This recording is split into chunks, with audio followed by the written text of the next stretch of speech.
यह निश्चित रूप से पूरे इंटरनेट पर सबसे प्रेरणादायक व्यक्ति है जो अकेले वर्षावन में जीवित रहने आया है, एक पैर से विभिन्न सामग्रियों को इकट्ठा करता है और एक चट्टान पर एक हवाई आश्रय बनाता है। अगर भूख लगी हो तो वह टमाटर के स्वाद वाले बादल कागज चिकन भी खा सकता है, जिसका स्वाद बेहद लाजवाब होता है। कई साल पहले एक कार दुर्घटना में अजू ने अपनी दाहिनी टांग हमेशा के लिए खो दी, जिससे गांव के लोग उसे बहुत अलग थलग कर देते थे। इसलिए उसने पहाड़ों में अकेले रहने का फैसला किया। सामने का यह बड़ा पेड़ बहुत अच्छा है, इसकी ऊर्ध्वाधर गिरावट उसकी सुरक्षा सुनिश्चित कर सकती है। अजू ने ऊपर जाकर मजबूती की जांच की और बाधा डालने वाली शाखाओं को हटा दिया। केवल दीवार बनाने के लिए पर्याप्त जगह छोड़ दी। ऊपर नीचे आना जाना बहुत असुविधाजनक था, इसलिए वह पास के जंगल में गया और एक ऐसा पेड़ गिरा दिया जो जीना नहीं चाहता था। भले ही उसके शरीर में कमी थी, लेकिन वह फिर भी आत्मनिर्भर था और भारी से भारी लकड़ी को भी आसानी से ले जा सकता था। अजू ने पहले उसे बेलों से अच्छी तरह बांध दिया, फिर उसे पेड़ के तने की दरार में लटका दिया, जिससे एक लकड़ी का पुल बन गया, जो चट्टान पार करते समय काफी सुविधाजनक था।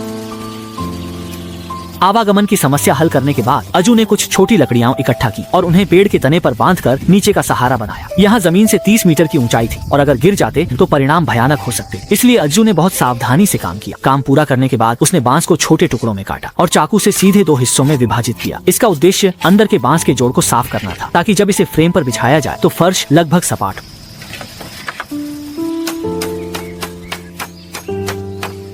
कुछ सामग्री बच गई और बाकी का उपयोग दीवारों के निर्माण में किया गया। उसने इसे गोल बनाने की सोची ताकि यह हवा का प्रतिरोध फिल्टर कर सके। उसके इस आश्रय को देखकर मुझे घर याद आया जो बिखरा था। घर साफ किया तो पुराने फोन को iRecycle में बेच दिया। ये सुविधाजनक था। देश में 2000 स्टोर पर ऑर्डर से इंजीनियर मुफ्त आते हैं, संतुष्ट होकर सामने रिसाइकल करते हैं। मेरे पुराने iPhone 13 Pro को 4000 में बेचा। ये सूचीबद्ध कंपनी है। अगर टैबलेट और फोन रिसाइकल करना हो तो iRecycle सिफारिश करूंगा। दीवारों का निर्माण आसान था, बांस की पट्टियां लगानी थी तुरंत।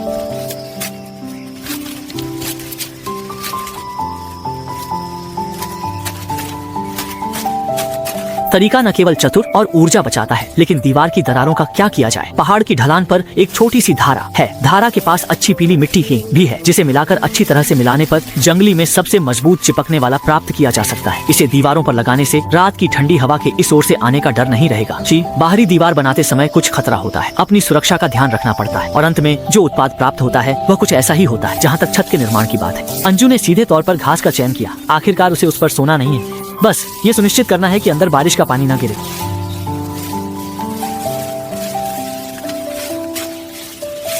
बिछाने के बाद लियू का हेयर स्टाइल थोड़ा अस्त व्यस्त हो गया। अगर यह बीच से बंटा होता तो शायद दर्शक अधिक संतुष्ट होते। जब उसने अंत में हरी पत्तियों को अंदर बिछाकर गद्दा बनाया तो यह आश्रय पूरी तरह से तैयार हो गया। नए घर के पूरा होने का जश्न मनाने के लिए अंजू ने अपने बैग से देसी मुर्गी निकाली और खुद को इनाम दिया। थोड़ी सी भुनाई के बाद उसने रात के अंधेरे में स्वादिष्ट भोजन का आनंद लिया और जमीन से ऊंचे पेड़ के घर में रहने का सुकून पाया।